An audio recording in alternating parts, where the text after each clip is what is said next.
جمعیت علماء اسلام کی مرکزی مجلس عاملہ نے ہر چند کے پارلیمنٹ میں جانے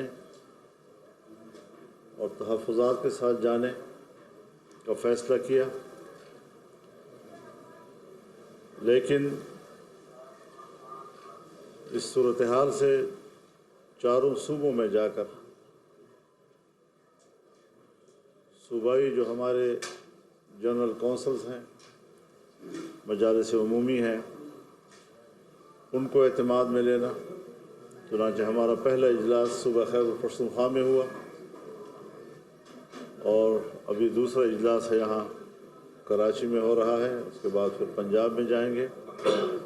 بلوچستان میں بہت سخت سردی ہے، مختلف اطراف سے لوگوں کے جمع ہونے میں دقتیں آ رہی ہیں، تو اس کو فی الحال مؤخر کیا ہے۔ لیکن یہ ایک حقیقت ہے کہ جمہوریت اپنا مقدمہ ہار رہا ہے اور پارلیمنٹ اپنی اہمیت کھو رہی ہے۔ اس صورتحال میں اب کیا کیا جائے؟ یہ پارلیمنٹ جس وقت ہم دیکھ رہے ہیں یہ عوام کی نمائندہ نہیں، یہ دھاندلی کی پیداوار ایک پارلیمنٹ ہے جس میں کچھ لوگ اپنے آپ کو حکمران کہلائیں گے اور قوم کے دلوں پر وہ حکومت نہیں کر سکیں گے۔ ان کی جسموں پہ تو شاید حکومت کر سکے، لیکن قوم دل سے اس کو تسلیم نہیں کرے گی۔ اس حوالے سے ہم آج یہاں کراچی آئے ہیں، یہاں کے صوبائی جنرل کونسل اور یہاں کے ورکرز، ان کے ساتھ ہم نے ساری صورتحال پہ بات کرنی ہے اور پھر مزید ہم پورے ملک میں تحریک چلانے کا ایک لائحہ عمل بھی بنائیں گے۔ بھرپور تحریک ہوگی، عوامی قوت کے ساتھ ہوگی اور وہ ملک کی سیاست کو تبدیل کرے گی، اس کا کایا پلٹے گی۔ حالات اس طرح نہیں رہیں گے جس طرح کے ہم پہ مسلط کیے جا رہے ہیں۔ یہ حالات ہم نہ تسلیم کرتے ہیں، نہ اس کو ہم قبول کرتے ہیں۔ اس کے خلاف بھرپور عوامی رد عمل آئے گا، لیکن ہم اس کو منظم طریقے سے آگے بڑھانا چاہیں گے۔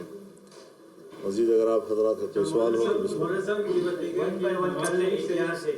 شریف سے کیا شکوے کیا شکایت آپ نے کی، اور زرداری صاحب کہتے ہیں کہ آپ کو منا لیں گے، کیا آپ کو منا لینے میں کامیاب ہوں گے؟ دوبارہ آپ کو شامل ہوں گے؟ دیکھیے، ہمارا کوئی ذاتی جھگڑے کسی کے ساتھ نہیں ہے کہ وہ ہمیں منا لیں گے۔ مسئلہ قوم کا ہے، مسئلہ عوام کا ہے۔ انہوں نے اقتدار کی کرسی کو شاید اپنی جاگیر سمجھ لیا ہے۔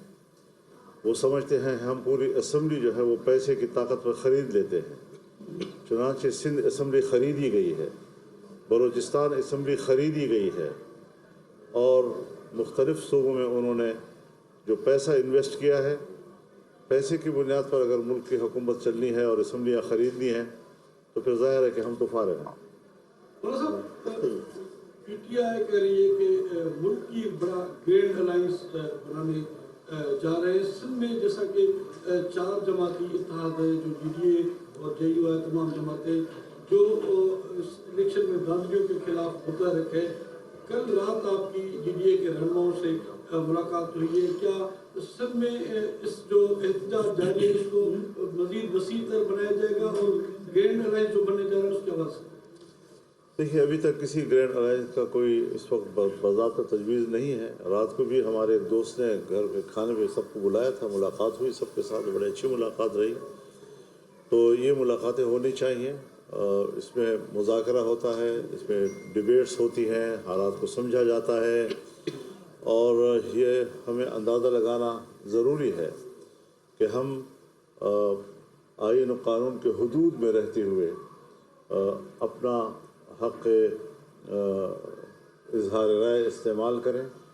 और इस वक्त नौजवान नस्ल में बहुत ज़्यादा शिद्दत आ रही है और मुल्क के अंदर एक नज़रिया तो नहीं है, बहुत से लोग अपने नज़रियों के हामिल हैं। कुछ लोग वैसे ही असम्बलियों से मायूस हैं, एक ज़माना हो गया कि मायूस हैं, मज़ीद उनको असम्बलियों और जमहूरियत से मायूस किया जा रहा है। एक तबका वो भी है जो बिल्कुल जमहूरियत को कुफर समझता है। हमने उस माहौल में जमहूरियत के साथ खड़े होने का फ़ैसला किया।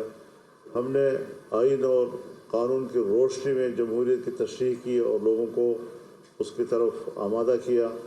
ये सारी कुर्बानियों के बावजूद कौन है जो हमारे इस हक़ पे डाका डालता है? हम कोई डाका तस्लीम नहीं करते। हम डाका डालने को मुजरिम समझते हैं। लाख दफ़ा वो इस्टेब्लिशमेंट हो, लाख दफ़ा वो फ़ौज हो, लाख दफ़ा वो मुसल्लह क़ुव्वत हो, लेकिन जबर को जबर कहा जाएगा, उसको कभी अदल तस्लीम नहीं किया जा सकता। हज़रत ये बताने ये कहा नहीं जा रहा है कि जिस तरह से पहले आम लोग भी ये कहते हैं कि जरदारी साहब से भी आपकी दोस्ती, मियाँ साहब से भी आपकी दोस्ती रही है और अब भी है, तो इस वक्त ऐसे कोई चीज़ सामने है कि आप इतने उनसे दूर हुए। दूसरी ये कि किसको समझते हैं कि असम्बलियाँ खरीदने का आप किनको कह रहे हैं और असल जिम्मेदार कौन है जिन्होंने जी मैं बड़ी वजाहत के साथ अर्ज़ कर देना चाहता हूँ जी कि पीपल्स पार्टी को और मुस्लिम लीग नून को तकरीबन वही मैंडेट मिला है जो 2018 में मिला था। फिर उस वक्त धांधली क्यों थी और आज धांधली क्यों नहीं है? पीटीआई को वही तकरीबन मैंडेट मिला है जो 2018 में मिला था। उस वक्त धांधली नहीं थी, आज धांधली क्यों है? दोनों से सवाल है। लेकिन जमीयत उलमा अपने उसूली मौक़िफ़ पे कायम है। धांधली 18 में हुई है तब भी धांधली है, धांधली 2024 में हुई है तब भी धांधली है। जहाँ तक पार्टियों का ताल्लुक़ है, ज़रूर सब दोस्त तशरीफ़ लाए हैं, उनके अकाबिरीन तशरीफ़ लाए हैं, हमने उनको एहतराम दिया है। एहतराम का रिश्ता तो पहले भी रहा है, आइंदा भी रहेगा। पीटीआई के वफूद भी आए हैं, एक से ज़्यादा मरतबा वो तशरीफ़ लाए हैं, हमने उनको भी एहतराम दिया है, इज़्ज़त दी है। और सियासत में आप जानते हैं कि हमने कभी भी तलख़ी को फ़रोग़ नहीं दिया, तासुबात को फ़रोग़ नहीं दिया, गालम गलोच को फ़रोग़ नहीं दिया। मौक़िफ़ लिया है, इत्तिफ़ाक़ राय भी किया है, इख्तिलाफ़ राय भी किया है, एतदाल के साथ और दलील के साथ किया है। लेकिन मैं आपको इत्मीनान दिलाता हूँ कि अब तक हम अपने मौक़िफ़ पे कायम हैं। पार्लियामेंट में जाएंगे, एहतजाजी और तहफ़्फ़ुज़ात के तौर पर हम जाएंगे, कोई वोट हमने इस्तेमाल नहीं करना। और इंशाअल्लाहुल अज़ीज़ हमारी जो दोस्त जमातें जो हमारे पास तशरीफ़ लाए, बार बार लाए, इंशाअल्लाह अब वो इसरार नहीं करेंगे। हमने अपने मौक़िफ़ उनको तकरीबन मनवा लिया है। आप पीडीएम की सरबराही की उस ज़माने में आपकी उस वक्त की फौजी क़यादत से मुलाकातें भी हुई, लेकिन ये कैसे हो गया कि मुस्लिम लीग नून और पीपल्स पार्टी को तो उनकी सारी सीटें मिल गई, लेकिन जिन सीटों पे आप समझते थे आपको उम्मीदवार जीतना चाहिए, न सिर्फ आप बल्कि मजहबी जमातों को इस इलेक्शन में बड़ा दूर परे रख दिया गया है। तो आप क्या समझते हैं इसके जिम्मेदार क्या वही क़ुव्वतें जो 2018 में जिन्होंने इलेक्शन? जी बिल्कुल वही क़ुव्वतें ज़िम्मेदार हैं। ये बैनुल-अक़वामी दबाव में भी रहते हैं। एन ऐसे हालात में जब मैं इसराइल के ख़िलाफ़ हमास की क़यादत से मिलने जाऊँगा तो बैनुल-अक़वामी सतह पर नाराज़गियाँ तो पैदा होंगी। अमेरिका भी और यूरोप भी जो इसराइल के मज़ालिम की पुष्पनाही कर रहे हैं उनको तो तकलीफ़ होगी। अफ़गानिस्तान में शिकस्त खा चुके हैं, वहाँ इमारत इस्लामिया की हुकूमत है। हम पाकिस्तान और उनके ताल्लुक़ात को बेहतर बनाने के लिए गए, हमने उनके इस्तेहकाम की बात की और इसके इस्तेहकाम पाकिस्तान की ज़रूरत है। तो ज़ाहिर है कि उनकी नाराज़गी तो ज़ाहिर है कि उनके इस्तेहकाम के लिए हम बात करेंगे तो नाराज़ तो होंगे। तो वो बैनुल-अक़वामी दबाव जो हमारे मुल्क के इस्टेब्लिशमेंट पे आता है सो हमारे ख़िलाफ़ अब भी मुस्तक़िल तौर पर आया है।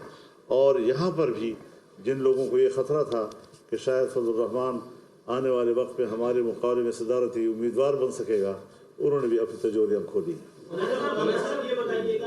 यहाँ से ले लीजिए, यहाँ से 3 हो गए, यहाँ से ले लें। वज़ीर आज़म के लिए आपने अपने राय या वोट जो है वो इस्तेमाल नहीं किया, सदर के उम्मीदवार के लिए भी यही फैसले पे कायम है या वोट इस्तेमाल करेंगे? इसी फैसले पे कायम है।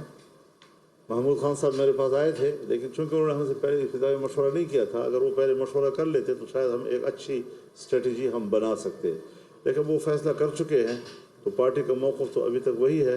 अब एक तरफ मेरी ख्वाहिश है कि मैं महमूद खान अजहरी को वोट दूँ, लेकिन एक तरफ मेरी पार्टी का फैसला है जिसकी इताअत मुझ पर वाजिब है। तो ख्वाहिश और वाजिब का जब मुकाबला होता है तो वाजिब की इताअत करनी होती है, ख्वाहिश की नहीं। अच्छा, मौलाना साहब मुझे ये बताइएगा जरा, अगर आप असेंबली जाते हैं तो सुन्नी इत्तेहाद कौंसिल के नुमाइंदों के साथ बैठेंगे या हुकूमत के नवाज शरीफ और नून लीग या पीपल्स पार्टी के नुमाइंदों? बेटा, आप मेरे ख्याल में पार्लियामान के निज़ाम से वाकिफ़ नहीं है। पार्लियामान में अपोजिशन होती है, हुकूमत होती है।